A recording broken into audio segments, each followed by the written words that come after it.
This story is titled, Time to Man Up for Real. My dad sneered after shoving me out of his truck, abandoning me in the woods. 12 years later, they wanted my help. So I guess I should start from the beginning. 30 male, grew up in a house where it felt like living with a drill sergeant who had a massive hard-on for his star recruit. My younger brother, 28 male, Jared. From day one, that kid could do no wrong.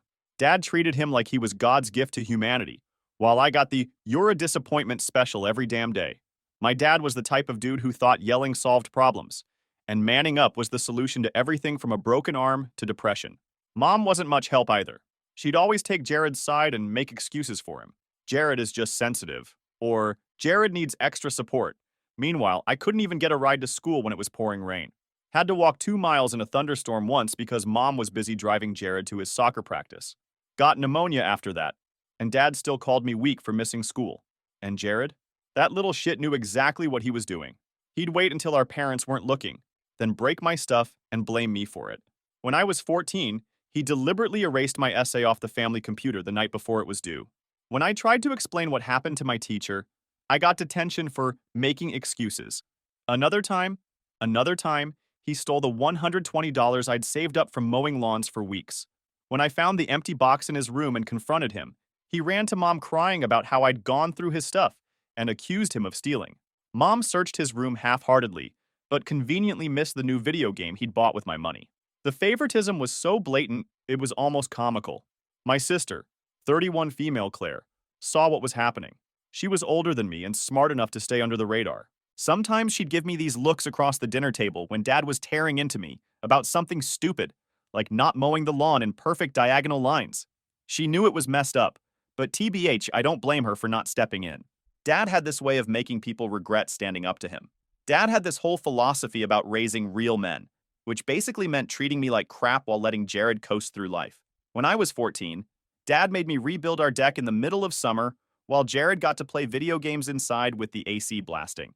I passed out from heat exhaustion, and Dad just dumped water on me and told me to get back to work. Fun times. School was my escape. I was actually pretty good at it, especially math and science.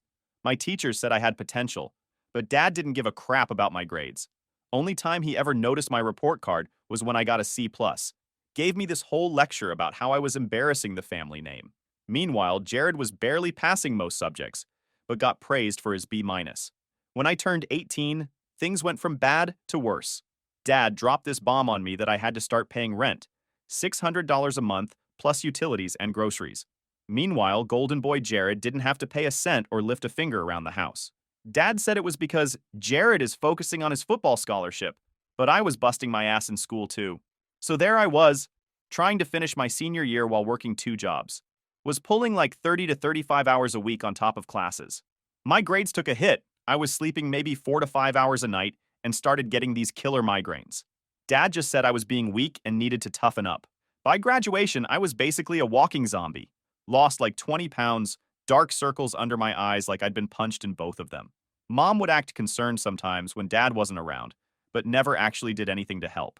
Jared would just smirk when Dad made comments about how I wasn't pulling my weight, even though I was literally paying toward household expenses. Claire would sometimes slip me an energy drink or cover one of my chores, but she was heading to college soon and had her own stuff to deal with. The worst part wasn't even the physical toll. It was knowing that no matter what I did, it would never be good enough. Jared could fart the national anthem and get praised for his musical talent, but I could work myself into the ground and still be the family failure. I remember this one time I fixed Dad's truck when the alternator died. Spent my whole Saturday figuring it out, got covered in grease, skinned my knuckles raw, but I got it running. Dad's response? Took you long enough, not even a thanks. Next day, Jared took the trash out, and I shit you not, Dad went on about how his son was becoming responsible. The double standard was insane. Then the last straw came about 2 months after graduation. We had this massive blowout that should have been my cue to run for the hills. I'd just finished a double shift at the diner and came home dead on my feet around midnight. All I wanted was to crash for a few hours before my morning shift. But when I got to my room, I found Jared wearing my only pair of decent work boots, tracking mud all over the place. Now, these weren't fancy boots or anything, but they cost me a full day's pay and were the only ones I had that didn't give me blisters during 8-hour shifts. I was pissed but too tired for a fight, so I just told him to take them off and clean them. Instead, this little shit smirked and deliberately stomped in a puddle he'd already made on my floor. That's when I lost it. Started yelling at him. Dad must have heard us because he came storming in like I was murdering his golden son. Didn't even ask what happened. Just started tearing into me about respecting my brother's space in my room and how I needed to shut up and control my anger. When I tried explaining these were my work boots that I needed for tomorrow, Dad actually grabbed them and threw them in the trash, telling me to buy another pair. Like I could just pull money out of my ass after paying him most of my paychecks in rent. I finally snapped and told him exactly what I thought of his parenting. That he was a pathetic excuse for a father who got off on tearing me down while babying his precious golden child. Said all the things I'd been holding back for years. Told him Jared was turning into a useless leech because of him. Probably should have seen what came next. Dad got right in my face, all veins popping in his forehead, challenging me to do something about it, like he was hoping I'd swing first. I didn't take the bait, but it didn't matter. Dear old Dad decided a lesson in respect was due. Nothing says functional family, like your father beating the crap out of his adult son over a pair of boots, right? He knocked me around the living room pretty good. Mom just took Jared to the other room so he wouldn't have to see it. Heaven forbid the golden child witness Dad's anger issues in action. I managed to get out of there with just a bloody nose, a split lip, and what would become a pretty impressive black eye. About a week later, something weird happened. Dad's whole attitude changed. Not nice exactly, but less of a jerk than usual. He actually bought me new work boots without saying a word about our fight. Started asking about my jobs. Even complimented me when I fixed the leaky faucet in the bathroom. I should have known something was up. Leopards don't change their spots, and my dad was basically a leopard with anger issues and a receding hairline. But when you've spent your whole life trying to get your dad's approval, even the smallest crumb looks like a feast.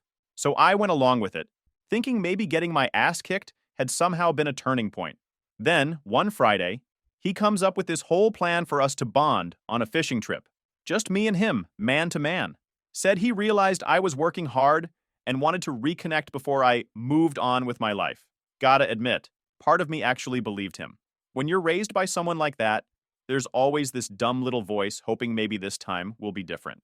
So I called in sick to both jobs, which I never did, and we packed up his truck and headed out to this lake about 3 hours from home. And there I thought I was about to get interviewed by Dr. Phil. I was dead wrong. The whole drive, he's actually being normal. He didn't say a word, but I thought he was putting his thoughts together. You know? Must be hard for him to be the good father after beating the shit out of me. So I gave him time. But then we stopped for gas in the middle of nowhere. One of those places with nothing but trees for miles. As soon as he put the truck in park, Dad's whole demeanor changed. That fake normal act dropped in an instant, his face twisting into the contempt I was more familiar with. Before I could even ask what was happening, he reached across me, flung open my door, and literally shoved me out of the truck. I stumbled and fell hard on the gravel. When I looked up, confused, he was tossing my empty water bottle after me. "Time to man up for real," he sneered. "If you're tough enough to talk back to me, let's see if you're tough enough to find your own way home. Consider this your graduation present. Freedom from the family you're so ungrateful for." Then he laughed and added, "Maybe out here you'll finally grow a pair, since nothing I've done has worked. Don't bother coming back until you do." I stood there with my ass in the dirt, watching as he revs the engine and peels out of the parking lot. Dust flying everywhere. My wallet, phone, everything was still in my backpack in his truck. The realization that this entire bonding trip was planned from the start just to dump me in the middle of nowhere hit me like a punch to the gut. That's when it finally sank in. My dad never wanted to fix our relationship. He just wanted to break me one last time. So there I was, standing in a cloud of dust, watching my dad's truck disappear down the road. The gas station was one of those automated ones. No store, no attendant, just a couple of pumps with card readers. Literally nothing but trees and an empty road stretching in both directions. After the initial shock wore off, I checked my pockets. Had maybe $17 in cash, some lint, and a stick of gum. No phone, no wallet, no water bottle, besides the empty one he'd thrown at me. Not exactly ideal survival gear. The temperature was dropping too. It was mid-September, and while the days were still warm, nights got pretty cold in this part of the state. I spent a good 10 minutes just looking at the road in both directions, trying to figure out which way might lead to the city. Started walking with my thumb out whenever I heard a car, but traffic was basically non-existent. Like maybe one car every 30 minutes, and none of them stopped. Can't really blame them. Some random dude with a black eye on a deserted road doesn't exactly scream, "safe ride." After about 2 hours of walking, my feet were already starting to blister. I was getting that familiar raw spot on my heels. The sun was starting to set, and I was beginning to wonder if I'd need to figure out how to sleep in the woods. Not gonna lie, that thought was pretty terrifying. I spotted something through the trees road about half a mile and found this tiny convenience store attached to what looked like somebody's house. Straight out of a horror movie, but beggars can't be choosers. The old dude behind the counter took one look at me. My face was still messed up from the fight with my dad. I was covered in dust from the road, and probably looked half dead from walking for hours. Made up some BS about how my buddies had played a prank on me during a camping trip and left me behind. Not sure if he believed me, but he let me use the store phone. First, I tried calling home. Mom picked up, and I'll never forget what she said. I started explaining what Dad did, expecting her to be shocked or worried or literally have any normal human reaction. Instead, she got all defensive, saying Dad had already called and told her the whole story about how I'd thrown a tantrum when he asked me to help unload the truck, and how I needed to learn respect and be a man. Complete fiction, but she ate it up.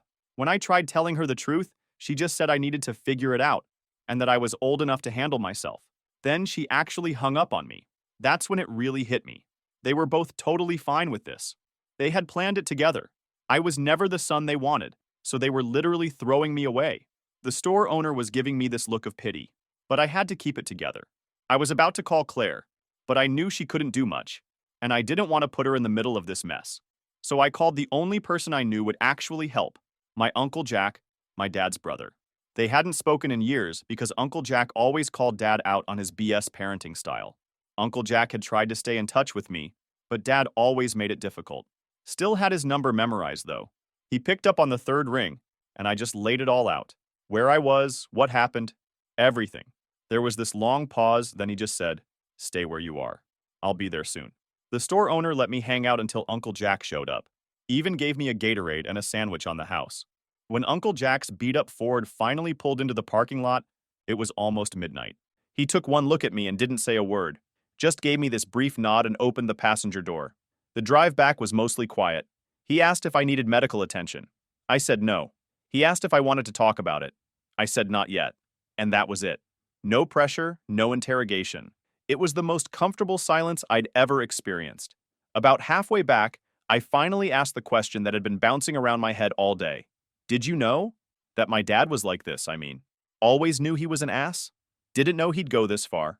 Then, after a minute, he added, "Your dad was always jealous of anyone who didn't worship the ground he walked on." We drove the rest of the way to his place in silence. He lived in this small house about 2 hours from my parents'. He showed me to his spare room, really more of an office with a pull-out couch, and said we'd figure things out in the morning. As I was about to crash, dead on my feet from the longest day of my life, he paused at the door and said something I'll never forget. "Your dad didn't know what to do with a son who could think for himself. That's his failure, not yours." Then he left me alone, and I slept for 14 straight hours. First decent sleep I'd had in months. That first week at Uncle Jack's was weird as hell.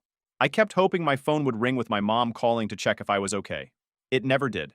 The only family member who reached out was Claire, and her texts were super careful, like she was afraid someone would see them. Later found out my parents told her I'd run away after a fight with Dad, and they were giving me space to cool off. Yeah, right. More like they were covering their asses in case anyone asked questions. Anyway, Uncle Jack didn't waste time with pity parties. Day after I arrived, he took me to get a new ID since mine was in the backpack my dad drove off with. Had to go through this whole process to prove who I was without documentation. What a pain in the ass. Then we set up a new bank account that my parents couldn't access. Third day, Uncle Jack drove me back to collect my last paychecks from both jobs. That was awkward. Had to explain to my managers why I suddenly disappeared and wouldn't be coming back. Uncle Jack never made me feel like a burden. He wasn't the warm, fuzzy type. More of a actions speak louder than words dude. But he made space for me in his life without complaint. Never asked how long I planned to stay, or reminded me that I was sleeping in his office. Just handled things with this quiet efficiency that I really respected and appreciated. About a week after I moved in, he mentioned there was an opening at the factory where he worked. Nothing glamorous, basically moving heavy stuff around a warehouse all day, but it paid $15 an hour with actual benefits. That was nearly double what I made at the diner, plus no dealing with annoying customers. I jumped at it. The interview was a joke. The manager was an old buddy of my uncle, and it was pretty clear I had the job before I walked in. Still had to do all the paperwork, But by the end of the week, I was officially employed. First day on the factory floor was brutal. I thought I was in decent shape from all the manual labor I'd done, but this was different. 10 hours of lifting, carrying, and stacking in a building with crappy ventilation. By lunch, my shirt was soaked through with sweat. By the end of the shift, my back felt like someone had taken a baseball bat to it. Uncle Jack just tossed me some work gloves when we got home and said, "Tomorrow will be worse." The soreness takes a day to kick in. He wasn't wrong. But the weird thing was, as physically demanding as the job was, it was actually less stressful than my old situation.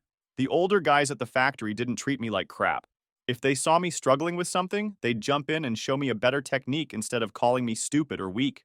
Plus, the paycheck was solid. After taxes, I was clearing more than enough to start saving, even after giving Uncle Jack some money for rent, which he tried to refuse, but I insisted. I was determined not to be a freeloader like my brother. Speaking of my brother, I heard through Claire that he'd totaled Dad's truck 2 weeks after they dumped me. Apparently, he was driving drunk and wrapped it around a tree. Somehow he walked away with barely a scratch, and somehow my parents weren't even mad about it. Dad just fixed the truck, and Jared faced zero consequences. Classic. 3 months into working at the factory, I had enough saved up to buy this crappy car from one of the guys at work. It had 200,000 miles. The AC was busted, and the radio only picked up like 2 stations. But I needed it. First thing I ever owned outright. Uncle Jack helped me fix it up on weekends. Taught me how to change the oil, replace brake pads, all that practical stuff my dad never bothered with. After 6 months, I was looking at apartments. Found this tiny studio above a laundromat about 10 minutes from the factory. The constant noise of washing machines took some getting used to, and the whole place smelled like fabric softener. But the rent was cheap. Signed the lease and moved in with nothing but a mattress on the floor, a folding chair, and some dishes. The next year was all about the grind. Work, save, improve my place little by little. Started hitting the gym regularly to build up my strength for work. Wasn't trying to get huge, just functional strength. Between that and hauling stuff at the factory all day, I put on about 20 pounds of muscle. Wasn't scrawny anymore, that's for sure. Uncle Jack and I fell into this routine where I'd go over to his place most Sundays. We'd watch whatever game was on, fix stuff around his house, or just hang out. He wasn't big on heart-to-hearts, but occasionally he'd drop these nuggets of wisdom that always hit hard. Claire and I stayed in touch through all this. She was away at college, which was good because it meant she didn't have to deal with our parents as much. She'd call maybe once a week, and we'd catch up. She'd fill me in on family gossip, how Jared was flunking out of community college, but somehow it was the professor's fault, how Dad's contracting business was struggling, but he was too proud to change anything. I listened but felt disconnected from it all, like she was talking about some TV show I used to watch. Around the 1 year mark of being on my own, I got promoted at the factory to machine operator. Better pay, less heavy lifting, more technical skill. Had to learn all these regulations, but I was good at that stuff. That first year on my own, the biggest change wasn't external stuff like the job or the apartment. It was realizing that all the crap my dad had drilled into my head about me being weak or a disappointment was complete BS. Turns out I was pretty capable when not being actively sabotaged by the people who were supposed to support me. Who would have thought? So after that first year on my own, things started really coming together for me. By 24, I'd worked my way up to shift supervisor at the factory. The promotion meant a serious bump in pay and responsibility. Suddenly, I was in charge of scheduling, quality control, and making sure production quotas were met. Had about 15 guys working under me, some of them twice my age. That was awkward at first, especially with a couple dudes who still saw me as Jack's nephew. Around this time, I also started taking night classes at the community college, studying business management. Factory work was decent money, but I wasn't trying to destroy my body long-term like I saw happening with some of the older workers. Guys in their 50s with permanent back problems, hearing loss, and messed up joints from 30 years on the floor. No thanks. The classes were tough on top of working 50-plus hours a week, but way easier than when I was dealing with my dad's BS. Actually got straight A's for the first time in my life. Meanwhile, Claire kept me updated on the family drama, which was getting better and better, or worse and worse, depending on your perspective. Dad's contracting business was tanking. Turns out being an asshole to employees and customers eventually catches up with you. He'd lost some major accounts and was scrambling to stay afloat. Mom had to get a part-time job for the first time in her life, which she apparently complained about constantly. But the real star of the shit show was Jared. My golden brother had fully lived up to his potential. As a complete screw-up, after dropping out of community college, he'd bounced between minimum wage jobs, never lasting more than a few months anywhere. had 3 DUIs by 22, lost his license, and was now completely dependent on our parents to drive him around. Claire said he'd also developed a pretty serious pill problem, though of course my parents were in total denial about it. The best part? Every time Jared screwed up, he'd blame someone else, and my parents would back him 100%. Boss fired him for constantly showing up late. Boss was out to get him. Got arrested for driving with a suspended license. Cop was targeting him unfairly. Failed a drug test for a warehouse job. Test was obviously wrong. The delusion was Olympic level. By 26, I was operations manager at the factory, overseeing 3 different shifts and basically running the place day to day. The owners in their 60s were looking to semi-retire, so they were happy to offload more responsibility to someone competent. Had my own office and everything. I'd also upgraded from my studio to a decent 2-bedroom apartment, traded my Honda for a new Tacoma, and had actual furniture that didn't come from Goodwill. Uncle Jack was pretty much the only real family I acknowledged at this point. We still did our Sunday routine. Tried to pay him back for everything he'd done for me, but he always shrugged it off. Family doesn't keep score, he'd say. That hit hard, considering how my actual parents had done nothing but keep score my whole life. Claire graduated college and got a job in marketing about an hour from where I lived. She didn't move in with me or anything, but we'd meet up for dinner every couple weeks. It was cool seeing her build her own life away from our parents. She was still in contact with them, but kept them at arm's length, called it her sanity distance. Then at 28, I took the biggest risk of my life. The factory owners mentioned they were considering selling the business and retiring completely. After crunching numbers for weeks and meeting with a bank, I made them an offer. Couldn't afford to buy the whole operation outright, but I could swing a partnership deal with a path to majority ownership. They went for it, partly because they knew I could keep the place running smoothly, and partly because training a new operations manager would have been a pain in the ass for them. 2 months of paperwork and meetings later, I owned 30% of the business where I'd started loading trucks. First thing I did was hire Uncle Jack as a senior consultant with a fat salary. Man deserved to get off the floor after 40 years of hard labor. He tried to refuse, saying he didn't need charity, but I told him it was smart business to keep his knowledge in-house. That got him to accept. Second thing I did was modernize everything. The previous owners had been dragging their feet on updating equipment and systems that hadn't changed since the 90s. Invested a chunk of capital in new machinery, better software, and improved safety measures. Workers were happier, production went up, and profits followed. My investment was already paying off within a year. Life was good. Had a career I was proud of, people who respected me, a comfortable place to live, and absolutely zero contact with the people who'd tried to break me. Perfect ending, right? Except life doesn't wrap up in neat little bows. Claire once called me on a Wednesday night. Not our usual catch-up time, so I knew something was up. "Have you checked your email today?" she asked, sounding weird. I hadn't. Been in meetings all day. Pulled it up while we were on the phone and saw something from an address I didn't recognize. When I read it, my stomach dropped. After more than a decade of silence, my mother had found my work email and sent a message. Claire confirmed she'd gotten one too. "They're in trouble," she said. Like, serious trouble. Turned out my parents had gone from financially struggling to completely desperate. Dad's business had finally failed entirely. They'd taken out a second mortgage on the house years ago and were about to go into foreclosure. But the cherry on top of this shit sundae? They'd been gambling. A lot. Like, pawned mom's wedding ring? A lot. Apparently, they'd convinced themselves they could dig out of the hole with one big win. And that's where Jared came in. My brother, now 28 and still living at home, had racked up some serious debts with people you don't want to owe money to. Used my parents' credit cards without permission. Forged Dad's signature on some loan documents, and generally brought the whole house of cards crashing down. Now they were all facing the consequences together.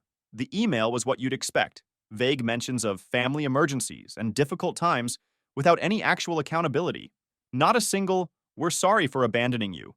Just this assumption that blood would trump everything and I'd rush to bail them out. I deleted it without replying and told Claire I wasn't getting involved. She understood, but I could tell she was stressed. They were putting pressure on her to talk sense into me, since she was the only one still in contact with both sides. That night, I couldn't sleep.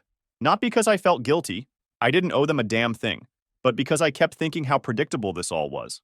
Everything falling apart for them was the natural consequence of how they'd lived their lives. My dad spent years tearing me down while propping up Jared as the golden child. Now I was thriving while Jared had destroyed himself and taken them down with him. It was almost too perfect. 3 days later, my work phone rang with a number I didn't recognize. Against my better judgment, I answered. Peter, it's your mother. And that's when the real drama began.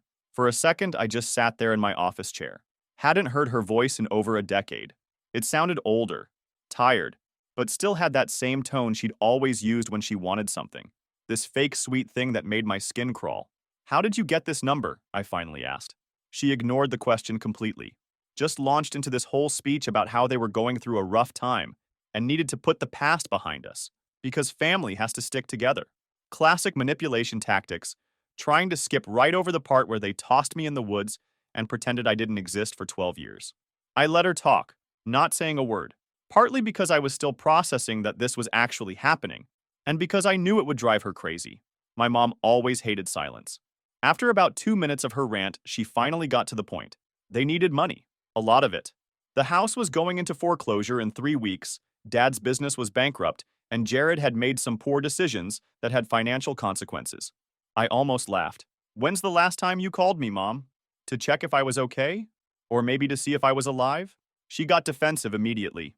You know how your father is. He has his pride. And you weren't exactly reaching out either. Unbelievable.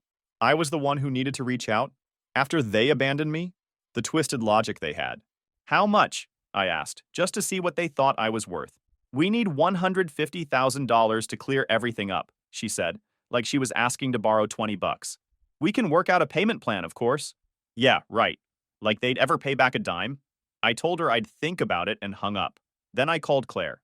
She confirmed everything Mom had said about their financial situation, but added the parts Mom had conveniently left out, like how they'd blown through their retirement fund at casinos, and how Jared had stolen their credit cards to pay off some seriously bad people.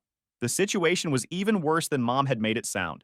The next week, Mom called every day, getting progressively more desperate. Dad never called himself, too proud, I guess, but she kept saying he was concerned and wanted to make amends. I didn't believe that for a second. Finally, I decided to end this once and for all. Told Mom I'd meet them at my office that Friday to discuss options. I had zero intention of giving them money, but I wanted to see them face to face. Maybe part of me needed closure. Maybe I wanted them to see what I'd built without them. Either way, it was time to finish this chapter of my life. Friday came, and they showed up at the factory right on time.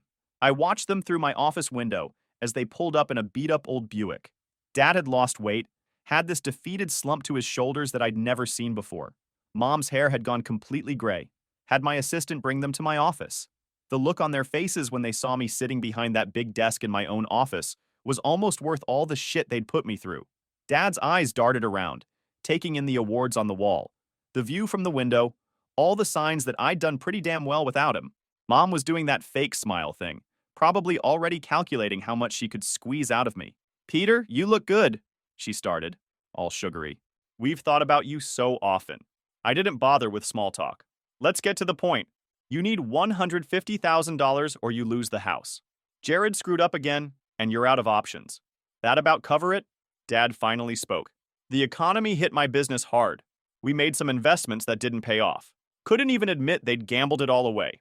Claire told me everything, I said. About the casinos. About Jared stealing your credit cards. About the second mortgage.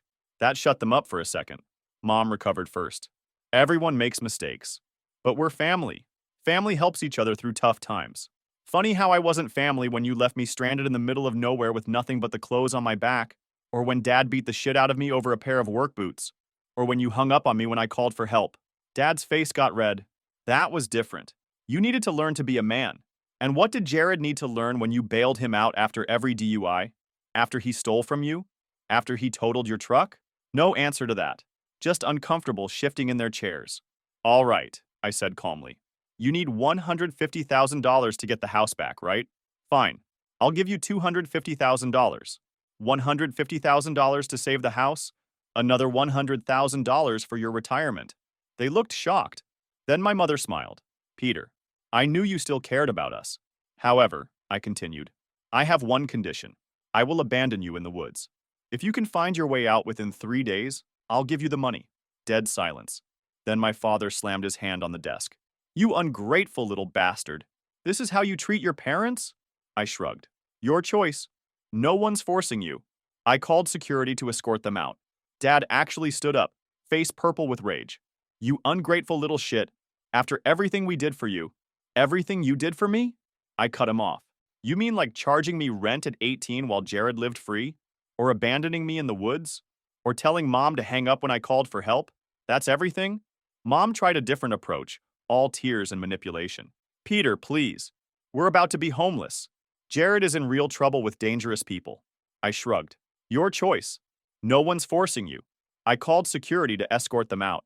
And since that day, I stopped hearing from them.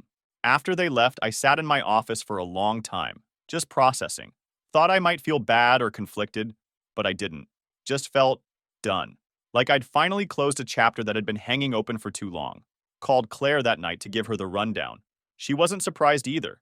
Said they'd rather lose everything than admit they were wrong about anything. A year has passed since then. I'm doing great with my job, and I haven't heard from them again. Sometimes news still finds me, though. Me and Claire would grab some coffee together whenever she visited. One day to tell me my parents had lost everything. I didn't ask for details. I didn't care. Do I feel bad about how things turned out for them? Not even a little. They made their choices. I made mine. They threw me away expecting me to fail, but instead, I built something better than they ever had. The ultimate karma isn't taking something from them. It's succeeding so completely that they have to live with knowing what they threw away. Some bridges stay burned for a reason. So yeah, that's it, Reddit. Thanks for making it till the end. I really appreciate it. Edit. Woke up to your DMs blowing my phone up, lol. Didn't expect this to get all this attention. Thanks for all the awards and comments. To answer some common questions. 1. No, I haven't heard from Jared directly and don't plan to. We were never close even before all this. 2. Yes, I'm still part owner of the factory and business is good. Theater 3. For those saying I should have helped my parents anyway because they're still your parents, hard disagree. DNA doesn't entitle you to exploit someone you've abused. They had a chance to own their shit and couldn't even do that. 4. And no, I don't think I was too harsh. They literally abandoned me in the woods to teach me a lesson.